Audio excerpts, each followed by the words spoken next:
This video explains the basics of calculating child support in Washington state. The government has written a more formal guide to calculating child support, which you can find on the Washington Court Forms website. But many people find the government's guide overwhelming or confusing.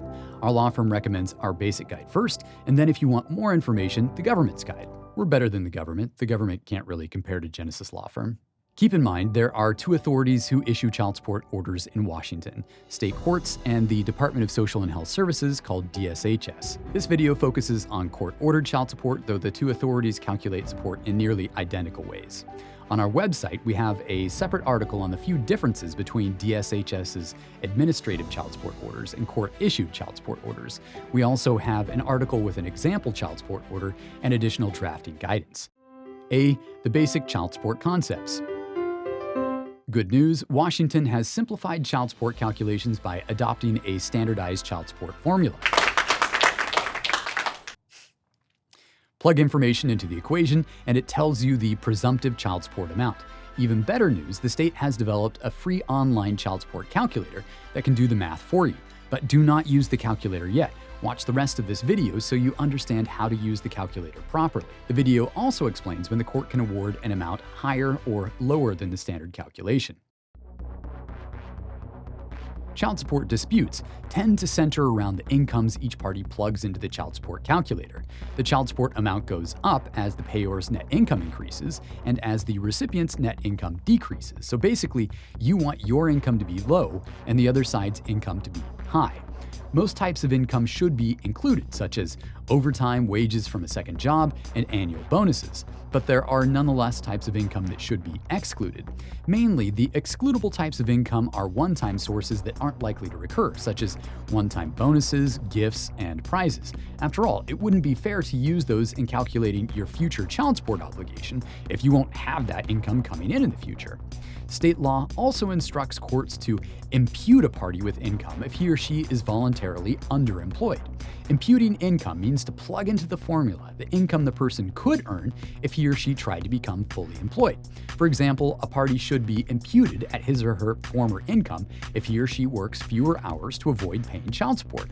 As might come as a surprise, Washington case law says to impute a party who quits a job to get a school degree, as well as to impute a parent who stays home to care for the party's children. After determining the party's incomes and plugging them into the child support calculator, Washington law requires worksheets showing the math. The online calculator automatically generates these worksheets, which can be printed. Line 17 of the worksheets contains the standard transfer payment for each parent. The standard transfer payment is what the formula indicates the non-primary care parent, meaning the non-custodial parent, should normally pay the primary care parent, meaning the custodial parent, on a monthly basis.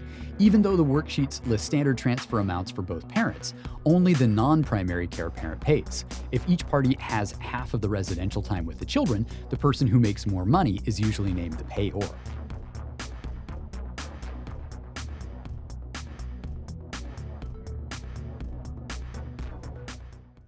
Practice tip for when you aren't sure about the other side's income. If you do not know the other side's income, use the highest income you think is possible when running your proposed figures for your court submissions. For example, if you think the other side earns between $5,000 and $10,000 per month, type $10,000 per month into the child support calculator. Guessing high motivates the other party to prove you wrong by supplying proof of his or her actual income to the court. The court will then use the other side's actual income. B. Extending the economic table. Washington's child support formula only extends to a combined monthly income of $12,000 for the parties. The result is that the standard transfer payment for higher earning parents doesn't rise much after their combined incomes reach this threshold. The barrier is sometimes called the maximum presumptive amount of child support. If you are a primary care parent affected by this maximum, you can argue for an extrapolated economic table. An extrapolated economic table extends beyond $12,000 total income, allowing for higher child support figures. Unfortunately, you might need to hire an attorney to argue for an extrapolation. It usually requires software only accessible to legal professionals, such as Support Calc.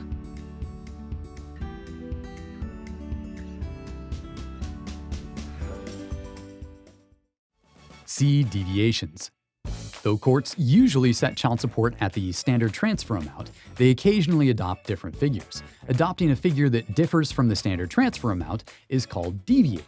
About 30% of child support orders deviate from the presumptive amount. Washington's child support statute essentially lists all the possible reasons for deviations. The court generally will not deviate unless it's for one of those listed reasons. You can find that list by Googling RCW 26.19.075. The main deviations are: number 1, substantial visitation, also known as a residential credit. Child support can deviate downward if the non-primary care parent has substantial residential time with the children.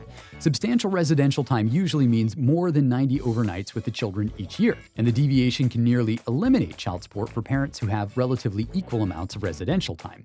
This is the primary basis for court-ordered deviation, according to a 2018 study. Of all the deviations ordered, 47%, almost half, were because of the children living a substantial amount with the payor. There is no exact formula for calculating a residential credit. Attorneys often argue it should be calculated various ways, but those methods are disputed and difficult to apply unless you have specialized attorney software. The law allows judges to deviate however much or little they think is appropriate based upon the parties' relative finances. Notably, this deviation only applies if the resulting decrease in child support would leave the primary care parent, meaning the child support recipient, with enough money to support his or her household. Put more simply, the law won't allow this deviation if it would leave the child support recipient with too little money to support the kids. For example, a primary care parent would not have sufficient funds, and a residential credit would not be allowed if he or she already receives financial assistance from the state, such as TANF.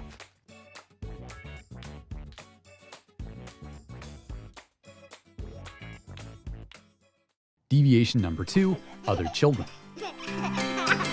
Child support can deviate downward if the non-primary care parent, meaning the child support payor, has additional children from different relationships. This is the second largest basis for deviation. It accounts for 42% of all deviations ordered. To understand this deviation, it is helpful to know more about the standard transfer calculation. The standard transfer calculation increases when the parties have more children in common, but by less for each additional child. In essence, the standard transfer calculation provides a bulk discount when the parties have more kids together.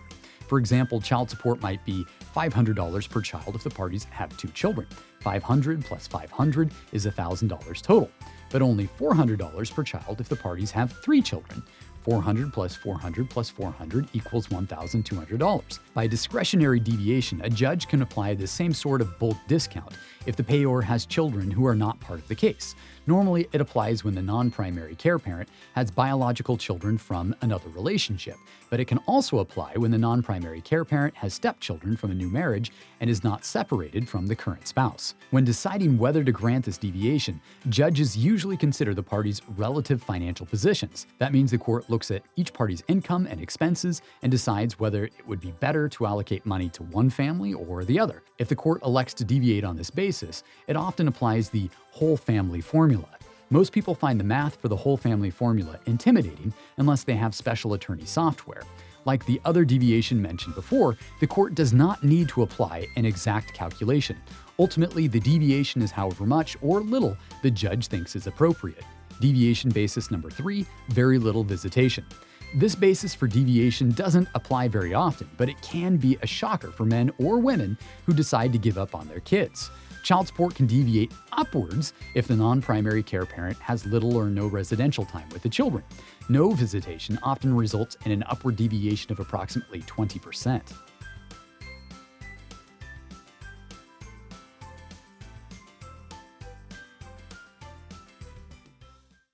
D. Extraordinary expenses.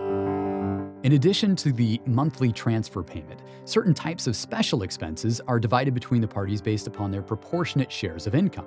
For example, if one party makes $3,000 per month and the other party makes $7,000 per month, the former family income would be $10,000 per month. $3,000 plus $7,000 equals $10,000. The higher earning spouse would have 70% of the former family income.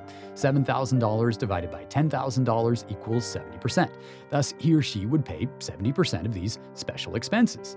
Don't worry, you don't need to calculate these percentages. They're listed on line 6 of the worksheets. These special expenses can be called extraordinary expenses, though Washington's child support statute no longer contains this term. They include number 1, healthcare costs, meaning health insurance premiums and out-of-pocket costs for healthcare, including dentistry and eye care. Number 2, daycare, usually limited to work-related daycare. Number 3, tuition, such as if the kids attend a private school. Number 4, transportation costs between the parties' homes when the parties live long distances from each other. And number 5, special child-rearing expenses. This is a vague category, but often includes camps and extracurricular activities. Extraordinary expenses can be manually listed on the worksheets on lines 10 and 11, in which case the expenses become part of the monthly child support payment, but this is rare. Usually the only extraordinary expense the parties include in the worksheets is the cost of the children's portion of healthcare premiums, since the premiums tend to be the only extraordinary expense that remains constant month after month after month. Put simply, manually list the cost of the children's health insurance on line 10 of the worksheets, but leave the rest of lines 10 and 11 blank. For the other extraordinary expenses, which vary month to month to month, the parties pay their proportionate shares, the percentages listed on line 6 of the worksheets, if and when the expenses arise. That way, these fluctuating extraordinary expenses are not part of the monthly transfer payment. The monthly transfer payment is supposed to be a fixed amount every month.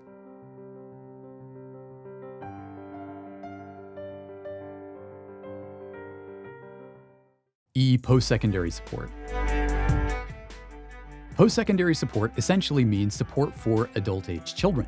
Child support ends when the child turns 18 unless a support order extends the obligation. This is important. Judges lose the ability to award post-secondary support unless one of the parties officially requests it from the court before the child turns 18, so do not sleep on your rights. Child support orders almost always extend support until the child graduates high school, so long as the child is passing most of his or her classes. In that instance, the court calculates child support the same as if the child were younger than 18. The court can also award post-secondary support for highly dependent special needs children or children attending college. In those cases, the normal child support calculation mentioned before is only advisory, and the judge has even more flexibility in fashioning an award.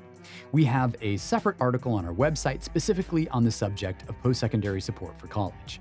That's it. Our firm believes in making quality legal information available for free online.